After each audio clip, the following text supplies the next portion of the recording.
Om Namo Bhagavate Vasudevaya. Om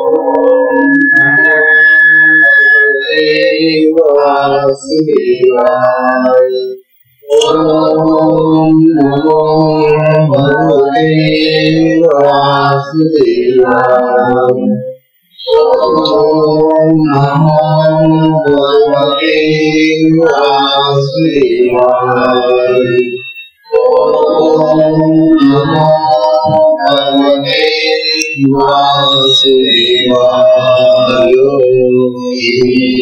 Sadguru Maharaj ki jai.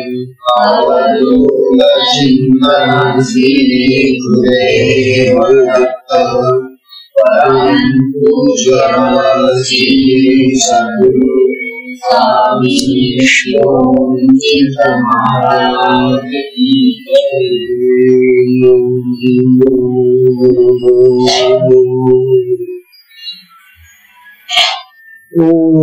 Narayanam Padmabham Vishtam Shakyam Chitakaparasaram Cha Vyasam Shukam Gaurapadam Mahantam Govinda Yogindra Nathasisha Sri Shankaracharya Nathasya Padmapadam Chahastam Rakam Shisha Tantrottakam Bhakti-karamanyam Asmadgum Santaram Shruti Smriti Purana-namarayam Karunarayam Namami Bhagavad-padam Shankaram Lokasham Shankaracharyam Keshavam Badarayam Sutra Bhashyakritau Vande Bhagavantau Punapuram Nityam Shuddham Nirabhasam Nirakaram Niranjanam Nityabodham Chidanandam Brahma Namami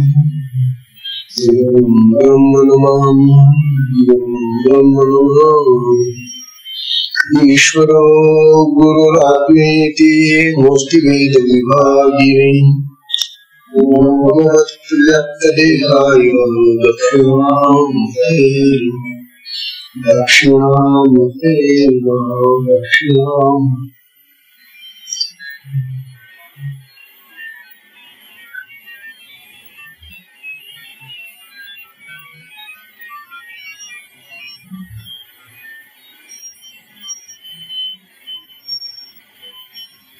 Shri Sadguru Maharaj ki jai. Avadhuta Chintan Sri Gurudeva Datta. Param Puja Sri Sadguru Swami Shivamchitra Maharaj ki jai. Narayana Krishna.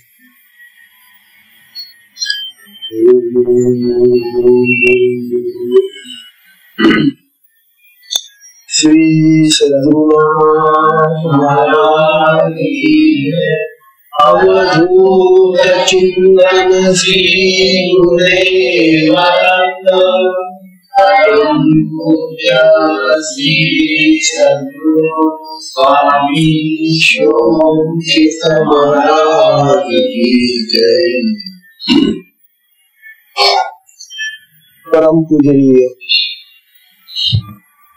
परम पूजनीय श्री सद्गुरु स्वामी शिवमचंद्र सजी महाराज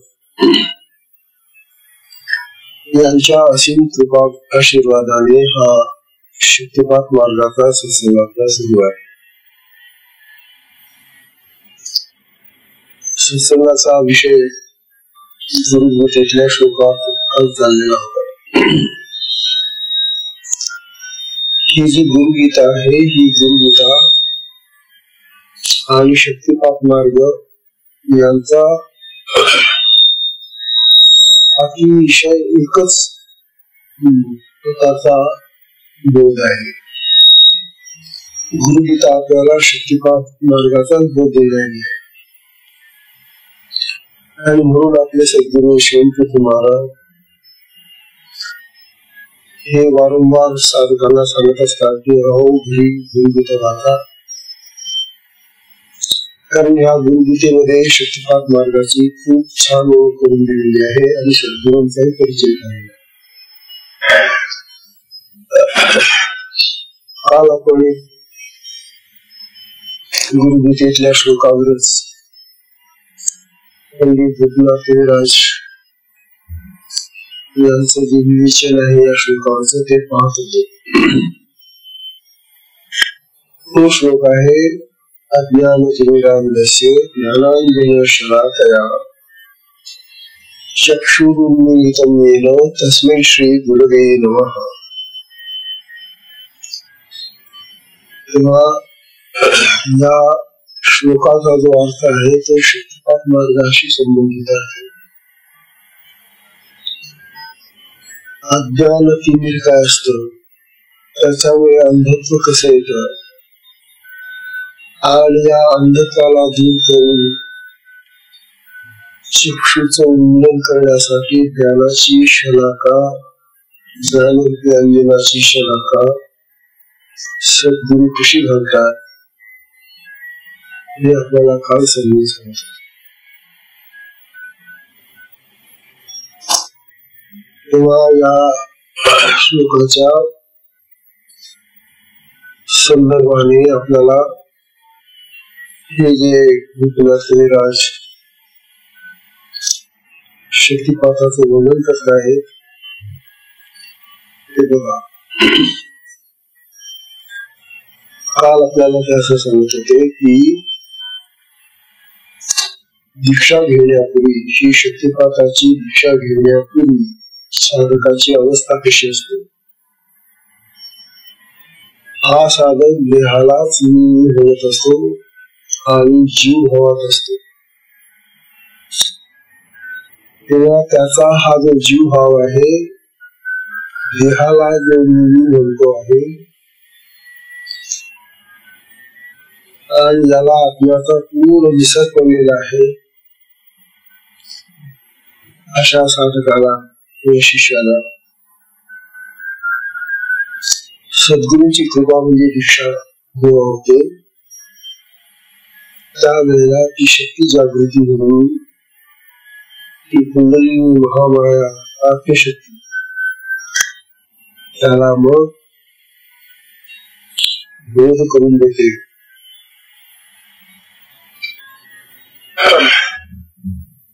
तेव्हा शक्ती ही आत्मशक्ती आहे कुंडलिनी, आणि ती आत्म्याची शक्ती असल्यामुळे ती ज्ञानवती आहे, सर्वज्ञानी आहे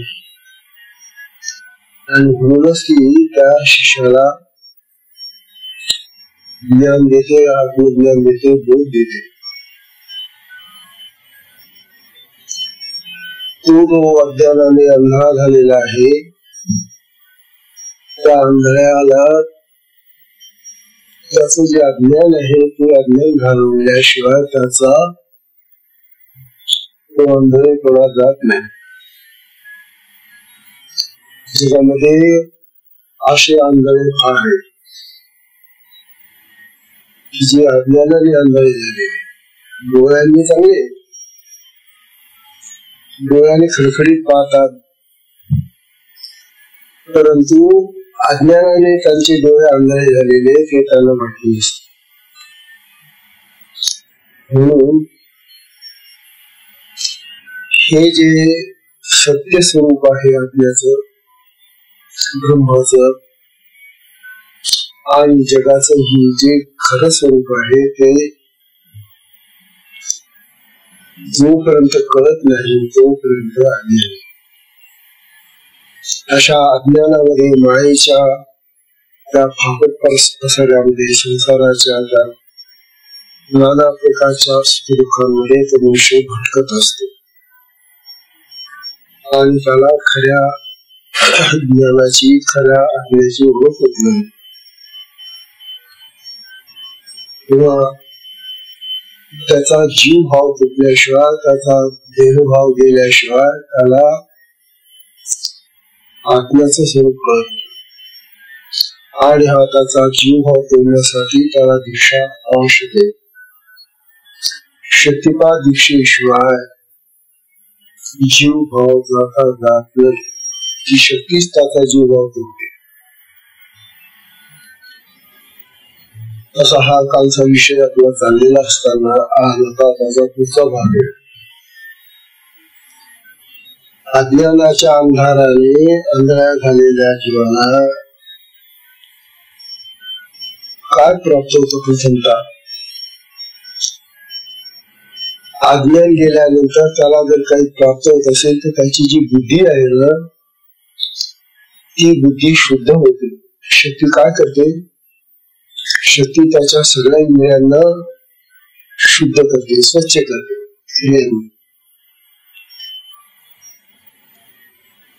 खरोखर हे आश्चर्य. ही शक्तीला माहिती असतं की हा जो साधक आहे हा अज्ञानाने अंधारा झालेला आहे आणि हे अज्ञान त्याचं बुद्धीत असत, म्हणून ती बुद्धी शुद्ध करते. आधी जर काही शुद्ध करायचं असेल तर शक्ती बुद्धीमध्ये जाते आणि त्या ठिकाणी त्या बुद्धीला शुद्ध करते.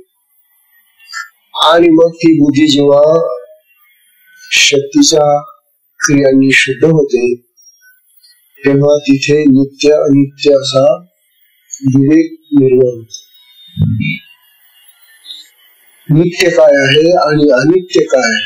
नित्य म्हणजे अखंड राहणार काय आहे आणि जे अखंड राहत नाही, नश्वर आहे, नाशवान आहे, ते काय आहे? हा विवेक आधी निर्माण व्हायला पाहिजे साधकामध्ये, तो बुद्धीत होतो. म्हणून शक्ती त्या ठिकाणी नित्य अनित्य विवेक निर्माण करते. नित्य आणि अनित्याचा विवेक निर्माण झाला की मग तो जे अनित्य आहे, नश्वर आहे, नाशवान आहे त्याचा संग्रह करायला उत्सुक असतो. मग त्याला जे नित्य वाटतं, अखंड वाटतं, शाश्वत वाटतं तेच आपल्याला प्राप्त व्हावं अशी त्याची इच्छा तयार होते. बुद्धी शुद्ध झाल्यानंतर हे सगळं होतं बरं का. जोपर्यंत बुद्धी शुद्ध होत नाही तोपर्यंत असे भाव येतच नाही. मग असा विवेक निर्माण झाला म्हणजेच वैराग्य निर्माण, विरक्ती येते. कारण अनित्याचा त्याग आणि नित्याचा संग्रह ही जी प्रक्रिया आहे ही वैराग्याची प्रक्रिया आहे, विरक्तीची प्रक्रिया आहे. आणि म्हणून मग त्या साधकाला जीवनातल्या या नश्वर, नाशवान, कृत्रिम अशा गोष्टींचा मोह होत नाही. तो त्याच्यापासून आता सुटण्याचा प्रयत्न करतो.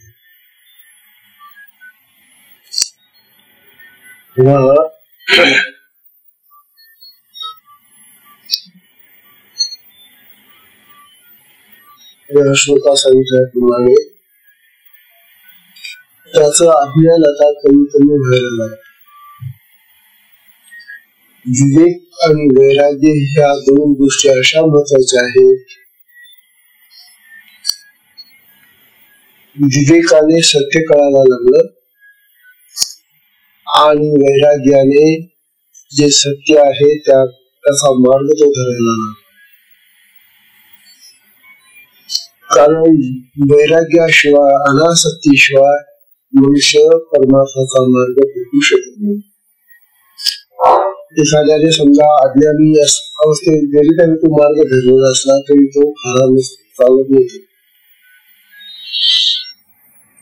खरं परमार्थामध्ये चालणं तेव्हा होतं की जेव्हा बुद्धी शुद्ध होऊन जाते आणि जेव्हा त्याला अज्ञान नष्ट होऊन ज्ञानाचं प्रकाशन होत, त्याच वेळेला तो अध्यात्मामध्ये रमतो. अन्यथा अज्ञानी अवस्थेमध्ये अध्यात्मामध्ये माणसाला गोडी वाटत नाही. तेव्हा ही महाशक्ती जी कुंडलिनी नावाची शक्ती आहे आपल्या देहात, प्रत्येकाच्या देहात येते, आत्म्याची शक्ती. परंतु आपल्या शास्त्रामध्ये शक्तिपात मार्गामध्ये असं म्हटलं जातं की ही शक्ती जोपर्यंत तो साधक दीक्षित होत नाही, दीक्षा घेत नाही, तोपर्यंत ती झोपलेली असते, निद्रित असते. आणि जोपर्यंत आत्मशक्ती कुंडलिनी निद्रित आहे तोपर्यंत ज्ञान त्याला मिळत नाही.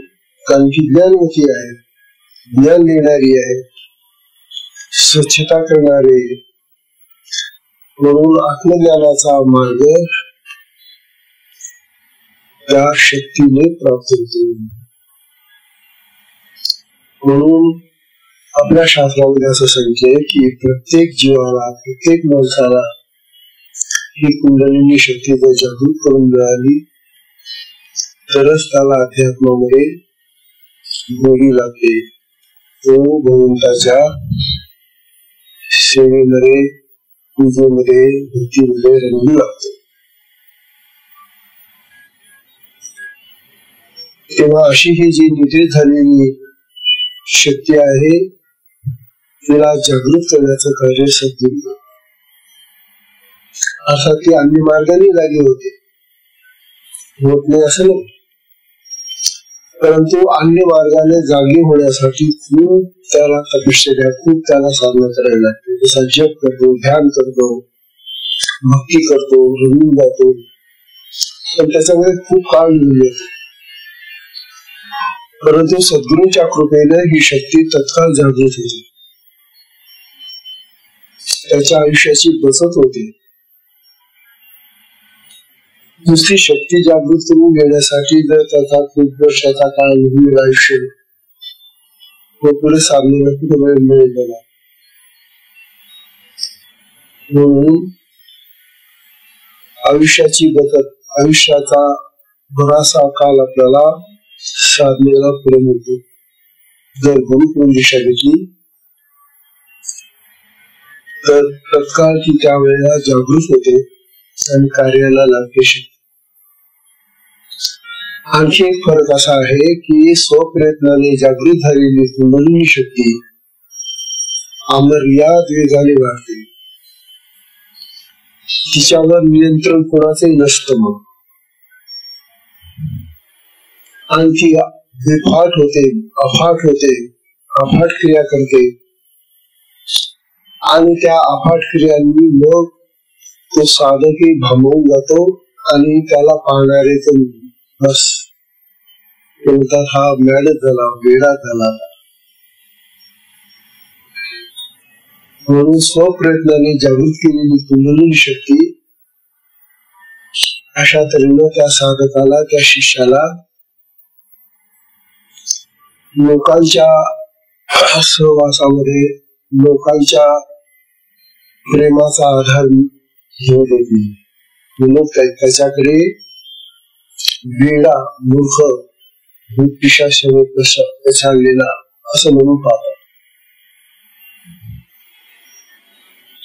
लोक कसे त्याला जवळ करतील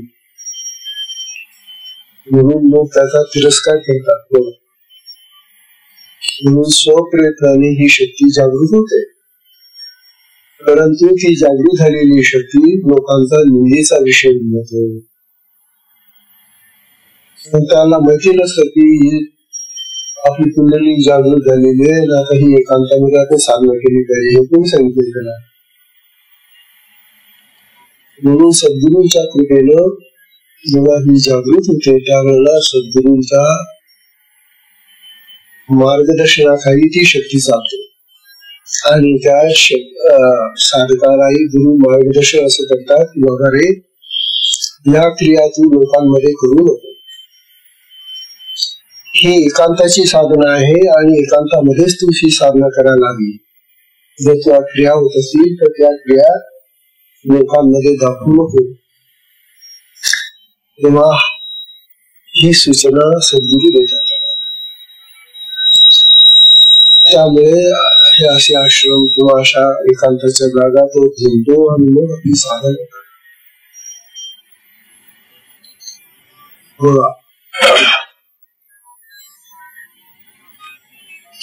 तेव्हा ह्या कुंडलिनी महाशक्तीला जागृत करण्याचं कार्य सद्गुरू करतात. शक्तिपात साधनेने शिष्यामध्ये अनेक प्रकारचे जे संस्कार, विकार, मन, अज्ञान जे निर्माण झालेलं असतं त्याचा उच्छेद केला जातो. शक्ती या सगळ्या वाईट गोष्टींना त्याच्या शरीरातून हाकलून लावते, नष्ट करते आणि म्हणून त्याचा अज्ञान नाहीसं झालं की मग ज्ञानाचा प्रकाश पसरतो. आधी त्याला वैराग्य दिलेलं आहे, त्याचं अज्ञान नष्ट केलेलं आहे आणि अज्ञान नष्ट झाल्यानंतर मग त्याला ज्ञानाचा प्रकाश. हा ज्ञानाचा प्रकाश म्हणजे साधं ज्ञान नाही, लौकिक ज्ञान नाही, पुस्तकी ज्ञान नाही, तर हे आत्मज्ञान आहे. त्या ब्रह्माचं ज्ञान आहे, ते आत्म्याचं ज्ञान. आणि ही आत्मज्ञानाची शलाका त्याला प्राप्त होते, ज्ञान त्याला प्राप्त होते. ही ज्ञानांजनी शलाका आहे. गुरुच्या कृपेने त्याला प्राप्त झाली म्हणून गुरु त्याला ज्ञानांजनी शलाका घालतात असं म्हटले. त्यानंतर जेव्हा त्याला हे ज्ञानाचं अंजन घालून सद्गुरु त्याला डोळे बनवतात तेव्हा तो जो एक चक्षु आहे, ज्ञानाचा चक्षु त्याला म्हणतात, ज्ञान चक्षु. हा चक्षु नव्हे, हे आपले जे डोळे आहेत हे साधे डोळे आहेत आणि हे जगाचं दर्शन देणारे डोळे आहेत. परंतु दिव्य चक्षु जो आहे तो ज्ञान चक्षु आहे, तो आत्मज्ञानाचा चक्षु आहे. आत्मज्ञान झालेल्या सत्पुरुषाला, साधकाला तो ज्ञानाचा चक्षु प्राप्त होतो, डोळा प्राप्त होतो असं म्हणतात. इथे काही डोळा फुटतो असं नाहीये. तो जो डोळा आहे तो डोळा अदृश्य राहतो, दिसत नाही वरून जरा डोळा फुटलेला आहे.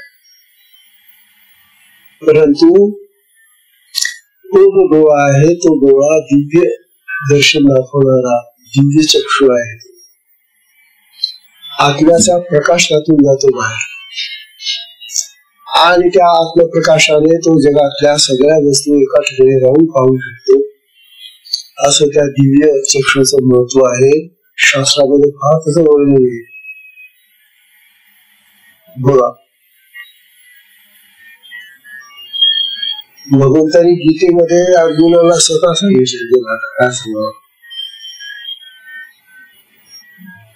13व्या अध्यायात 34वा श्लोक बघा तुम्ही भगवद्गीतेचा. 13व्या अध्यायात 34वा श्लोक भगवान अर्जुनाला सांगतायत, काय सांगतायत, अरे अर्जुना, ते ज्ञान प्राप्त होण्यासाठी, अनुभवगम्य असं ते ज्ञान प्राप्त होण्यासाठी शक्तिपाताशिवाय दुसरा मार्ग नाही. आता त्यावेळेला आपल्याला माहिती नव्हतं की हा शक्तिपाताचा विषय असा असतो. आपण तो त्यावेळेला साध्या अर्थाने तो श्लोकार्थ लावून केले जातो. शक्तिपात करून सद्गुरु शिष्याला ज्ञान चक्षु, दिव्य चक्षु प्राप्त करून देतात. म्हणून भगवंतांनी भगवद्गीतेत सांगितलेले काय पाहतो श्लोक असा आहे, क्षेत्र क्षेत्रज्ञयोः क्षेत्रज्ञयोः एव अंतरम् ज्ञानचक्षुः. क्षेत्र क्षेत्रज्ञयोरेव अंतरम् ज्ञानचक्षुः. भूत प्रकृति मोक्षंच भूत प्रकृति मोक्षंच ये विदुः यान्ति ते परम, ये विदुः यान्ति ते परम. असं बघा, तर हा श्लोक आपण किती वेळ त्यावेळेला गीतेमध्ये वाचलेला असेल, परंतु हा शक्तिपाताचा संबंधित श्लोक आहे हे आपल्याला त्यावेळेला कळते ना. असं सुद्धा वाचल्यानंतर त्याचा अर्थ आपल्याला कळत येतो. पण जेव्हा शक्तिपाताच्या संदर्भामध्ये या श्लोकाचा आपण त्यावेळेला बघा कसा होणार. आता क्षेत्र कशाला म्हणतात आणि क्षेत्रज्ञ कशाला म्हणतात. क्षेत्र म्हणजे शेत, शेत शेत माहिती ना, शेती शेत. आणि क्षेत्रज्ञ म्हणजे शेताला जाणणारा. दोन शेत, शेत आणि शेताला जाणणारा, यांच्यामध्ये अंतर आहे. शेत आहे पहिलेलं, परंतु हे शेत आहे याची जाणीव, याचं ज्ञान ज्याला असतो तो जो मालक कोणी, तो क्षेत्रज्ञ होतो ना.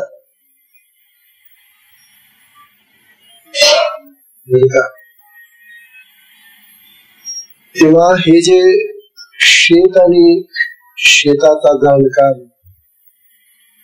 क्षेत्रज्ञ जो आहे, याच्यातलं अंतर, यातला फरक, अंतर म्हणजे फरक कशाने कळतो. हे शेत आहे आणि हा शेताला जाणणारा मालक आहे. याला तुम्ही शेतच म्हणणार का? हा जो मालक आहे जाणणार आहे त्याला शेत म्हणणार.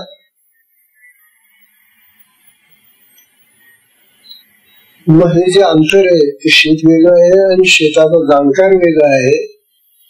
हे दोघांमध्ये जे अंतर आहे ते कशाने कळलं तुम्हाला? ज्ञानचक्षुषा. कशाने कळतं? या डोळ्यांनी नाही, तर तो ज्ञानाचा चक्षु असावा लागतो. का बरं? ज्ञानच का बरं असे ह्या डोळ्यांना का कळू नये? तेव्हा क्षेत्र कसं असतं आणि क्षेत्रज्ञ कसा असतो हे तुझे डोळे सांगू शकतील का? सांग बरं. क्षेत्र जड आहे इथं खरं की नाही? चालतं बोलतं का ते? शेत शेत जड वस्तू आहे. शेत जे असतं, शेत बोलतो का आपलं शेत कधी? म्हणून ते जड आहे. आणि हा जो क्षेत्रज्ञ त्याला जाणणारा आहे ना, तो चेतन आहे. खरं की नाही? तो जाणणारा जो असतो तो चेतन आहे. म्हणजे जड आणि चेतनेचा जो फरक आहे तो ज्ञानाने कळतो ना. ज्ञान असल्याशिवाय कळेल का जड वस्तू आणि चेतन? आता ही समज आपल्याला कळली बा. क्षेत्र म्हणजे काय आणि क्षेत्रज्ञ म्हणजे काय, यांच्यातला जो फरक आहे जड आणि चेतनेचा, तो फरक ज्ञानाने समजला.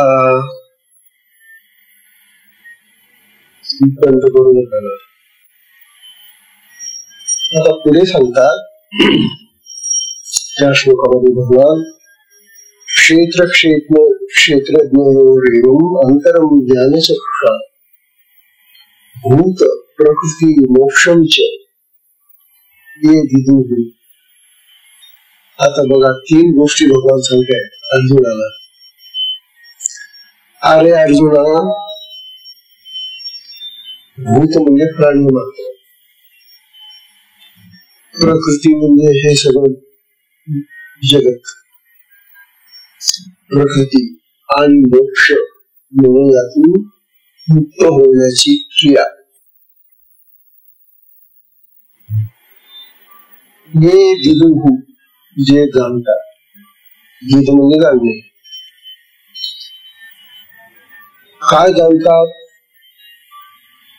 प्राणी, प्रकृती, मोक्ष. आपण सगळे आता या 3 गोष्टींमध्ये अडकलेले. तर सगळे जर आपण कशामध्ये अडकलो? आपण प्राण्यांच्या, माणसांच्या संगतीत राहतो, आहे की नाही? मग कुठले का प्राणी असेल ना, तुमचं शेतकरी असेल तर शेतीची प्राणी जे असतात त्याच्यामध्ये गुरं, ढोरं वगैरे कुत्रे, मांजरे काय जे असतील पळाले देते. तुमचे नोकर, चाकर, गडी वगैरे काम धंदा करणारे बाया, मुली आहे ना, भूत हे प्राणी. क्षेत्रज्ञाचा विचार चाललाय ना. मग शेत म्हटल्यानंतर शेतीला लागणारे जे प्राणी आवश्यक असतात. शेती करणं एकटाच काम आहे का? नाही. आपण पाहतो ना, ज्यांच्याजवळ शेती असते त्या शेती करणाऱ्याला अनेक लोकांची मदत घ्यावी लागते. त्याशिवाय शेती करता येत नाही. एकटा शेती काय करेल तो? क्षेत्रज्ञ. म्हणून भूत प्राणी. नंतर दुसरा प्रकार सांगितला प्रकृती. आता शेतामध्ये निर्माण होणारी पिकं, वनस्पती, हे काय नाना प्रकार येतात आहेत प्रकृतीचे. ही प्रकृती आहे. प्रकृती म्हणजे निसर्ग, ज्याला आपण नाव देतो. हा जो निसर्ग आहे, ही जी प्रकृती आहे, पाणी पडतो, ढग येतात आणि वारा वाहतो, सगळी प्रकृती आहे. ही प्रकृती, या प्रकृतीच्या आणि भूतमात्रांच्या घराड्यामध्ये माणसं पडलेली असतात. बघा आता शेतकरी लोक, त्यांना सवडच नाही तुमचं ऐकून ऐकायची. त्यांना हे जे शास्त्र आहे इकडे ते वळतच नाही का? कारण त्या पसाऱ्यामध्ये ते इतके अडकलेले असतात. शेतीचा माल आणायचा, तो कुठे भरायचा, तो कुठे घालून विकायचा, तो किती पैसा आणायचा, ते कर्ज कसं फेडायचं, हा नाना प्रकार त्याच्या डोक्यात असतात. आणि त्या विचारांच्या तंद्रीमध्ये ती माणसं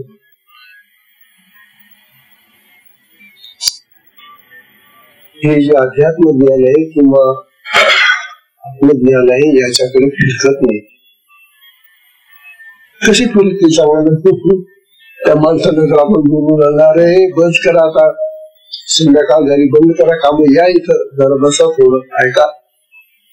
ते उद्या हो आमची दूध काढायचे, हो बैल बांधायचे, हो त्यांना सगळं टाकायचं, हो काय नाना प्रकारची त्याची झोपेपर्यंत त्यांची कामं चालू राहतात.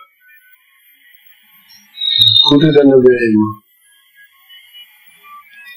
म्हणून भूत प्रकृती या दोनच गोष्टींमध्ये माणसं सगळी अडकलेली असतात. आणि मग याच्यातून सुटका करणं म्हणजे मोक्ष. अधिक प्रपंचातून तो सुटा, मग ते जन्म मरणाचं जे तो मोक्ष शोधला तो वेगळा. आधी हा जो क्षेत्र, शेती आणि शेतीचा पसारा, ही कर्म, नाना प्रकारचे व्यवहार, त्यामुळे नाना प्रकारच्या अडचणी, यांच्या पसाऱ्यामध्ये जो विष अडकलेला आहे ना, त्याच्यातून त्याला मुक्त करायला पाहिजे. आधी मोक्ष हा साधा मोक्ष आहे, मुक्त होणं, यातून सुटणं.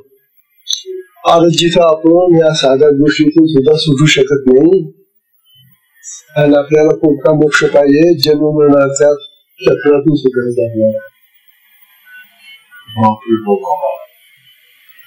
कर्मामधून सुद्धा सुटत नाही तुम्ही, कर्माच्या पसाऱ्यातून तुम्ही सुटू शकत नाही, आणि तुम्ही चालले जन्म मरणाच्या चक्रातून सुटायला. भगवान सांगतात, अर्जुना, हे भूत प्रकृती मोक्षंच बर का ये विदुः यांची ते परम. आणि अर्जुना त्या भूत प्रकृती याच्यातून जो मुक्त होऊन पुढे जातो तो परमपदाला पोचतोय. गुरुत्वादिवत क्षेत्र क्षेत्रज्ञ यांचं आधी अंतर शोधू का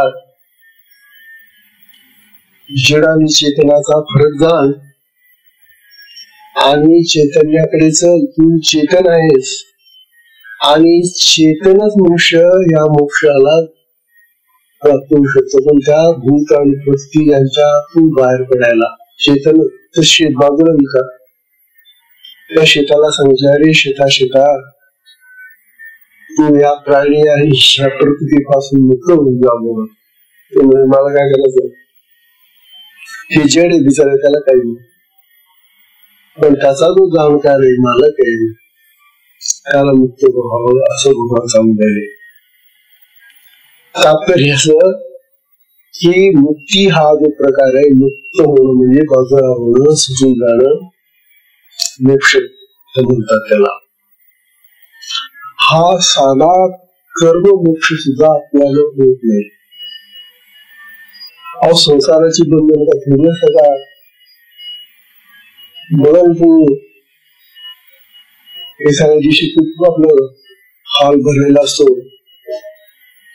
आणि एखाद्या दिवशी थोडस जात असतो. कशासाठी असं होतोय. हा संसाराचा पाश प्रपंच. या प्रपंचाच्या पाशामध्ये या संसाराच्या पाशामध्ये आम्ही सगळे अडकलेले आहोत. आणि हा प्रपंच आणि संसार म्हटला की अनेक कर्मांचं गाठोड येते अनेक काम आहेत. मी तरी कामाचा हिशोब ठेवाय का आतापर्यंत कोणती कोणती कामं केली किती कामं केली तुम्ही कधी हिशोब ठेवला. किती काम करतो आपण हजारो काम करून टाकतो स्वतःपासून बरोबर. एवढंच आहे त्याच आपण टिपण ठेवत नाही यादी करत नाही बस. अशी जर यादी केली आपण ना एवढा ग्रंथ होईल. इतकी कामं करतो आपण. मग त्या कामांचे संस्कार मी करेना. मी सांगा एक कर्म घडलं तिकडे की लगेच संस्कार येतो चित्तामध्ये. एक काम केलं की लगेच चित्तामध्ये संस्कार येतो. ती कर्म आम्ही सकाम बुद्धीने करत असतो. मग तुम्ही जर आम्ही जर हजारो काम करतो कोट्यावधी मग आपल्या आयुष्यामध्ये ते सगळे संस्कार जमा होतात. एक बरं आहे देवाने समोर केलं. कर्म तर बाहेर होऊन जात पण कर्माचा जो ठसा आहे तो जो संस्कार आहे तो सूक्ष्म आहे. तो कधी जड असता महाराज काय झालं देवाने त्याला काहीतरी वजन द्यायला पाहिजे त्या संस्कारांना. मग याला कळलं असतं की बापरे काय वजन असतो. परंतु ते सगळे संस्कार सूक्ष्म असतात आणि त्या सूक्ष्म मनामध्ये चित्तामध्येच ते भरले जातात. ती चित्तही सूक्ष्म आहे. सूक्ष्मात सूक्ष्म किती भरलं तरी आम्हाला वजन होत नाही. ओझच होत नाही आम्हाला. मग ओझच होत नाही तर मग कळेल कशाला तुम्हाला. म्हणून त्या शक्तीला हे कळतं अरे आपल्या पुढे काय केवढं काम करून ठेवलं रे याने. केवढं काठोडे लहान का भांडार संस्कारांचं विकारांचं नाना गुणांचं नाना प्रकारांचं. हे एवढं मोठं ओझ त्या शक्तीला आता दूर करायचे आणि तिला काहीतरी गाठवण्याचं भावना घेतलं थोडं आहे का काही. हे संस्कार त्या चित्तामध्ये, सूक्ष्म चित्तामध्ये एकरूप झालेले असतात. त्यातून त्याला शोधून काढून स्त्रियांच्या माध्यमातून बाहेर फेकावं लागतं. एक एक संस्कार तिला फेकायला साधनेमध्ये आपल्याला ज्या क्रिया होतात त्या क्रियांमधून तो फेकला जातो संस्कार. बरं, एकाच तासाच्या साधनेमध्ये किती अशा संस्कारांना ती काढेल? कारण तासभर शक्ती क्रिया करते, एक दोन संस्कार बाहेर जातात, तो उठला बाबा की पुन्हा कामाला लागून जाते, पुन्हा संस्कार जमा व्हायला लागले. 2-3 संस्कार गेले आणि दिवसभर काम करून संस्कारांचं एक आणखी आठवडे मिळाला. नवी टाकी खाली कधी जाणारा नळ एवढसा आहे आणि येणारा नळ एवढा आहे, ती टाकी सतत भरलेली राहते. तेव्हा शक्तीला ही टाकी उपसणं किती कठीण आहे. म्हणून आपल्या शास्त्रांना असं सांगितलंय की बाबांनो, निदान आता तुम्ही दीक्षा घेऊन हे जे साचलेले संस्कार आहे ती शक्ती तर काढून गेले हळूहळू, पण तुम्ही नवीन संस्कार आणू नका ना. आता क्रियमाणाचे संस्कार आणू नका ना. आता क्रियमाणाला तरी थांबवा ना. आता तुम्ही निष्काम कर्म करा ना. आता म्हणून साधकाची सगळी कर्म ही निष्काम करून व्हायला पाहिजे असं आपले शास्त्र सांगतो. पण तो साधक काही करत नाही, निष्काम. तो कामना युक्त होऊनच सगळी कामं करत असतो. त्याच्या इच्छा, वासना, कामना प्रत्येक गोष्टीत राहतात. मग साधक आणि इतर मनुष्य यांच्यामध्ये काय फरक राहिला? असं एक साधकाला माहिती झालेलं आहे, साधकाला सांगण्यात आलेलं आहे की बाबा रे, शक्ती तुझे जे संचित संस्कार आहे ते उपसते, पण तू नवीन संस्कार त्याच्यामध्ये घडून तुला म्हणून समजता होणार आपण निजत नाही, कळतं आम्हाला पण वळत नाही ना. त्या वळणाला काय करणार? सगळं कळतं बरं का. बघा, मी बाबा हे ऐकलं पाहिजे बरं का, ऐकलं पाहिजे असंही म्हणतात आणि घरी पण जाऊन जातात. मग आता काय करू?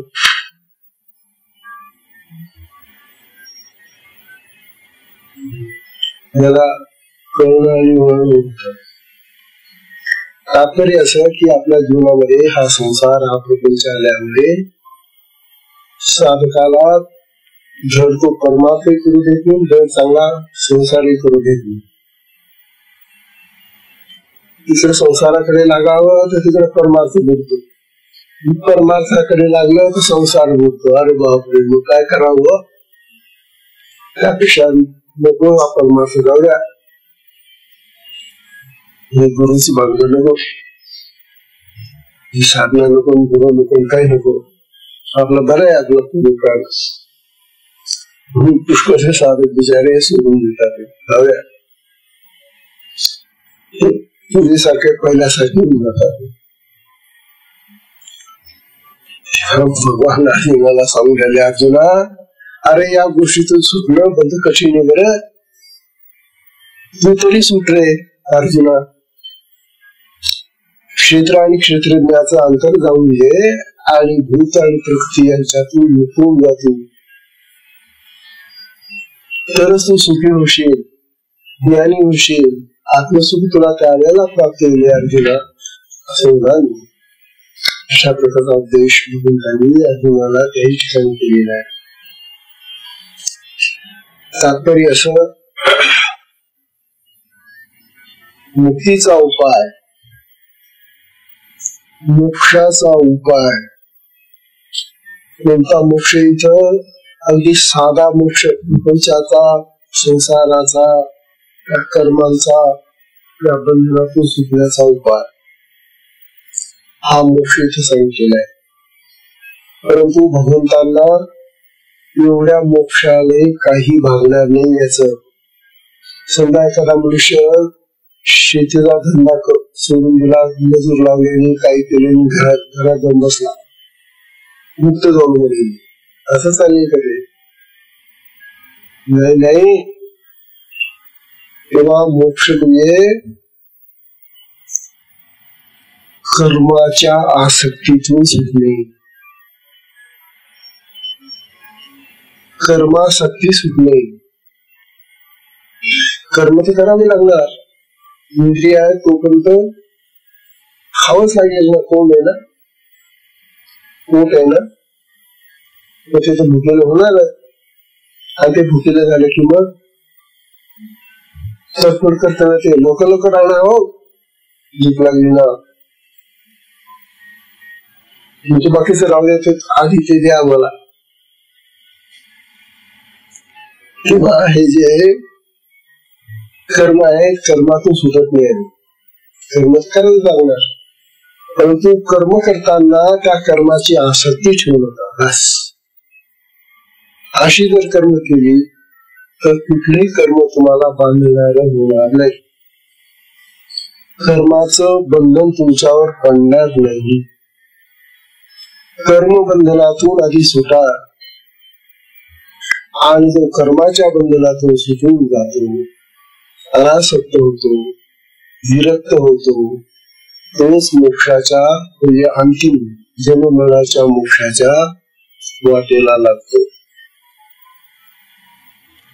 आणि तो तसा वाटेला लागल्यानंतर मग त्याला सद्गुरूची प्राप्ती होते, आणि मग सद्गुरू त्याला ज्ञानचक्षु उघडून देतात. मग तो जो दिव्य चक्षु त्याला प्राप्त होतो, त्या दिव्य चक्षुने तो सगळं पाहत असतो, सगळं जाणतो, सगळं कळतं त्याला. अशा प्रकारचा हा विचार या श्लोकामध्ये आलेला आहे. आज या श्लोकाचा हे संपलं. उद्यापासून दुसरा विषय, फार महत्वाचा विषय जो मी आता सांगत नाही, तो उद्या विषय काय. त्याला विषय जर सांगून टाकला ना, ऐकलं त्याला मग काय शे असं म्हणून पिशावधनी जाऊन जाता होतो. त्याने ऐकलंय की देव जाणे, काहीतरी कुठेतरी थोडंफार ऐकलेलं असतं त्यांनी, नाही असं नाही. विषय तुम्हाला ऐकले शिकाय दे, आज नाही हे काम कधी द्या आपण, म्हणून ते संसाराच्या पुन्हा कामामध्ये लागून जातात आणि प्रवचनाला येत नाही. म्हणून प्रवचनाचे विषय आधी सांगू का मी सांगितले बरे. आजच्या सत्संगाला विश्राम देऊ. हरिओम तत्सत.